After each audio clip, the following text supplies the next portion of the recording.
and welcome to the WOOLapyk podcast. My name is Ida and this is a podcast about knitting. Today I am recording from my parents' house. We just came here yesterday after many weeks of just being us because of the situation with Corona and yeah, I don't really want to say too much more about that. I think we are all affected by it, and I hope you are all doing well in these crazy times.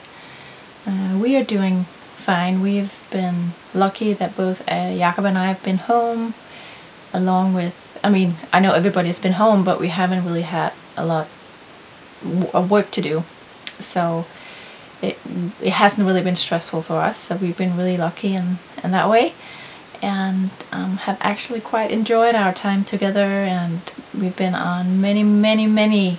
I keep looking out here because there's just an amazing view out this way. I'm sorry, but the sun is setting. It's around 7:30 at night.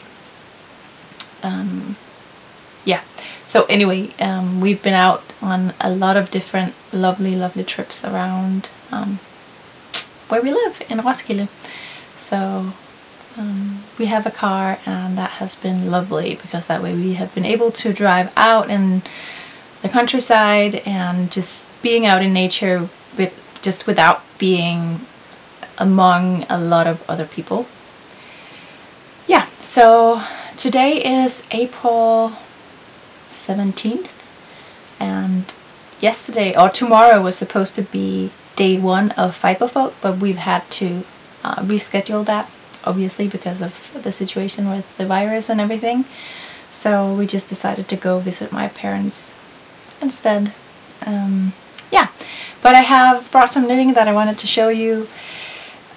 So my last podcast was in Danish, and I did show some of the things there as well. I'm planning to do a mix of both Danish and English podcasts from now on, and I think I'm not planning on doing the same podcast twice, so I'm not gonna do this one in English and then do another one in Danish. I just wanna switch between the two as I don't know, as I prefer or as I like. And I am a fairly slow knitter, so I think I will be able to show all the projects that I'm working on in both podcasts. But if I don't, I will. So if I knit something and only get to show it on one podcast because it's a smaller thing, then I'll try to remember to just insert a little bit of footage on it on the other podcast. I don't know if I'm making sense, but yeah, I don't know. I hope it made sense. Basically what I'm saying is I'm gonna switch between the two podcasts, and I don't plan on doing like a complete copy of either podcasts. I'm just gonna podcast and do it in whatever language I want, and then just talk about the things that I'm working on. I actually have 2 works in progress. Yesterday we were in a rush to get out of the house. So when we left for Roskilde to go to visit my parents, they live in Rønne, which is on the west coast of Denmark. Well, just outside of Rønne.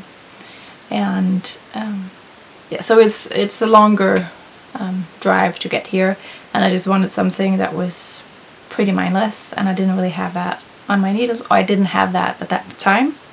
So I just got some yarn. I grabbed these 2 skeins of scrap yarns. I've been knitting socks out of this. This is a Filcolana arwetta, I think. It's very old, and if you've been watching for a long time, I was knitting the pixel, I think they're called pixel socks or something, out of this yarn way back. And I think that episode may not even be available now because I have deleted quite a lot of episodes. So I think I have my first one available to watch, and then I have deleted like from episode 2 to 27 or something. So it may not even be available at the moment. Anyway, but if you have been following for a long time, you may remember that I knit the pixel socks with this, and it's a free pattern from it's a free pattern from Pearl Soho. Sorry, I'm really rushing because it's in the evening and I don't want the light. It's not gonna disappear, but it just is slowly getting darker. So I feel like I'm swallowing my words. I hope you can understand what I'm saying. Anyway, Filcolana arwetta in a reddish color with sort of a pink undertone. And then this is Rasmillas Yndlingsgarn, which is 100% wool. It's no longer in production. It's just a fingering weight yarn. And I was trying to find a pattern for a vest that I want to knit for my daughter's little friend. I was in a hurry and I couldn't find any, so I thought, whatever, I'm just gonna do a ribbed vest for her. So I just cast on, I think I cast on 126 stitches or something like that, and then I'm doing a 3x3 ribbing, and the bottom here is, I knit that on a,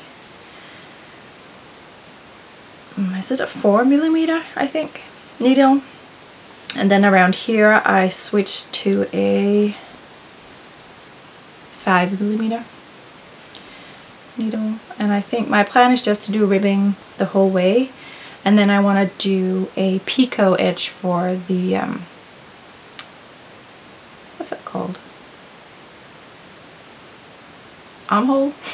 I want to do a picot edge for the armhole, and I think, I don't really know if I like this mild effect. I'm thinking maybe I'll over dye it with a pinkish brown or something like that. I think that would be quite nice. And I'm borrowing these needles from my mom, and it's just, I really enjoy knitting on these needles. I rarely talk about needles or knitting gadgets here because I don't really, it's not something that I care much about. But these are just amazing to knit with. I don't know, they're really light and they are smooth, but they're not too smooth. It's not like the stitches are, they're not sliding off, but they're still not getting stuck in a way that they sometimes do when you're knitting on wooden needles. I don't know, and they're really light. So I really enjoy these. I don't know who made these. My mom said she couldn't remember, but she thought it may be Sing. Knit Pro Sing, maybe? Maybe some of you know. But I'm thinking about getting some of these for myself. Yeah, so that's project number 1. And then project number 2, I haven't really worked a whole lot on this one. They are my Selbu mittens by Speedy. I am knitting these out of WOOLapyk yarn. This is an Aran weight. And last time I didn't bring the finished, because I have one finished mitten. But here it is. I showed this one on my Danish podcast too, but I wanted to show it here as well if you didn't see that or if you don't understand Danish. So it's right here.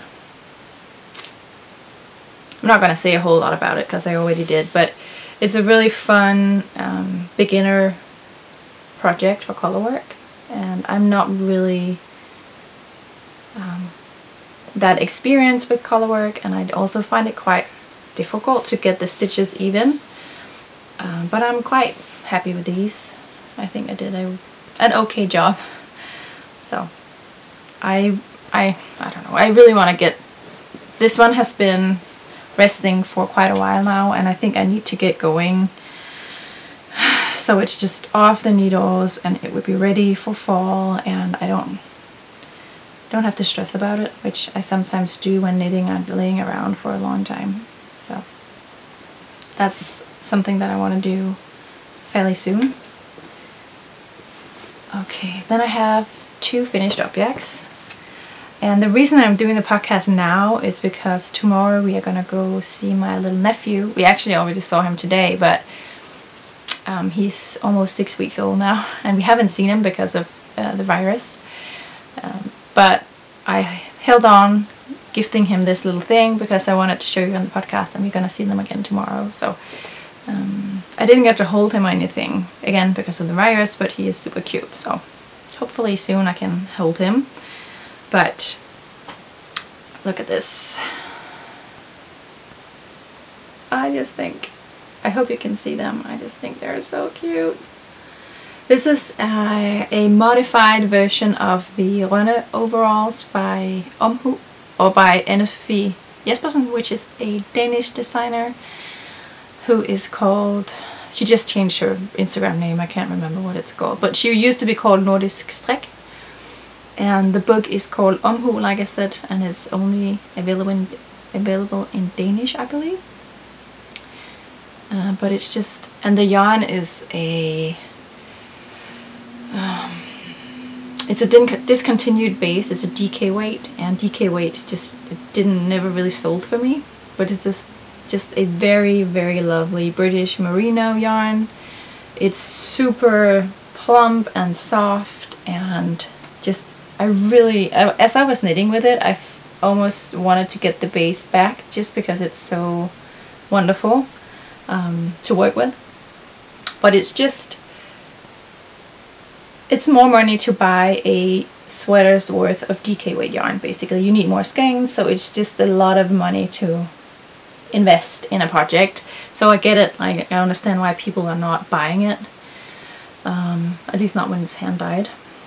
Anyway, so the pattern is called Rønne Overalls, and it's just, I mean, it's a very simple pattern, or the texture is very simple. It's just knit and purl stitches. But I just feel like the pattern combined with this yarn is just the perfect match. I am so happy with these, how they turned out. I just feel like everything just clicked with this. Like the pattern and the yarn just really suits each other so well. The pattern, or the yarn is called, or the colorway is called San Francisco Fog, and it's just this light blue, grey, creamy whites. It's just wonderful. And the modification that I did is, I'm looking for my phone because, oh, it's here. I actually wanted to show you what I did differently. I will talk about it first. So I knit the pattern as written for basically everything except the straps here, and also the front. So the original pattern calls for an I-cord, like an I-cord, I want to say I-cord edging, but it's just an I-cord, or a knitted braid that you, I'm going to show it here.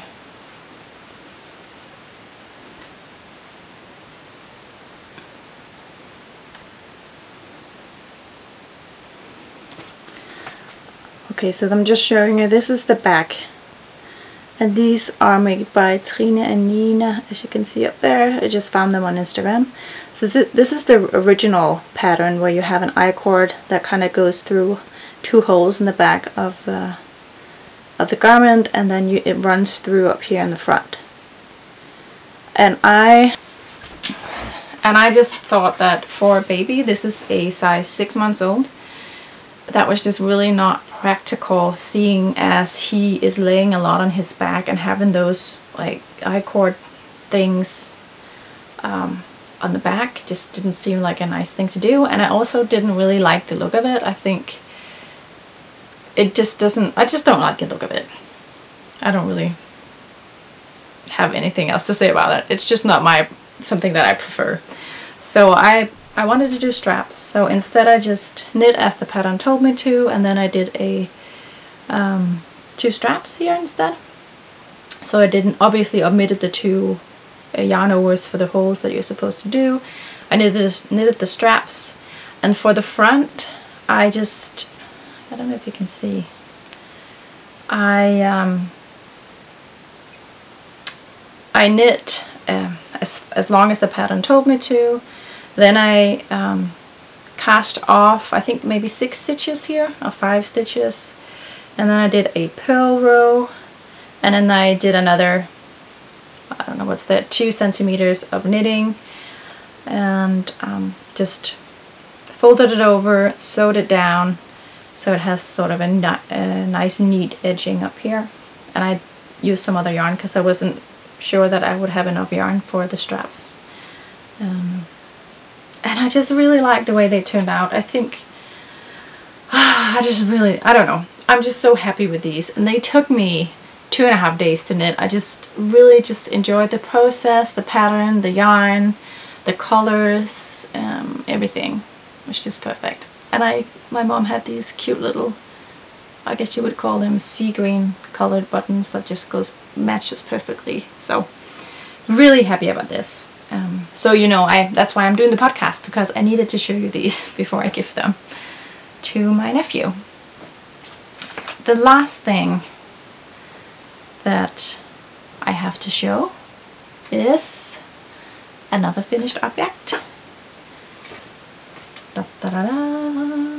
which is the Bellis Tee. It has a name now. This is from Fiber Tales. I have been doing the test knitting. I still need to write her all my notes, so I need to do that, but it's done now.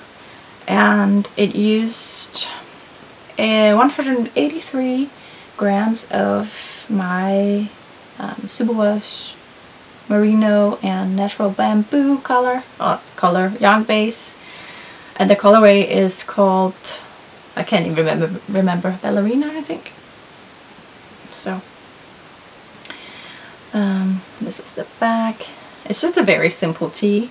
It has a fake button placket down the front, so I mean there's nothing there. You knit it in the round basically, and then you add this button placket at the end, and then it just has, as you can see, it's basically 2 squares. Well, it's not 2 squares because you are knitting it around, but it's a square with sleeves on.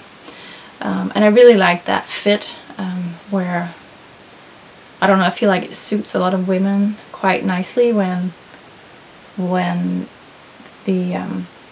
with that, what's that called? Boxy fit? So you don't have the seaming right here on the shoulder, but you sort of have it down here. For me at least, I really like that on me. I think I'm going to fold the ribbing over like this. I tried it on and I really like that that look, so I'm planning on doing that, and just really looking forward to wearing this. I think I'll be getting a lot of wear out of this thing. It's quite cropped, so it's nice with high-waisted skirts or underneath like a jumpsuit. When I started knitting this, I was knitting the continental style.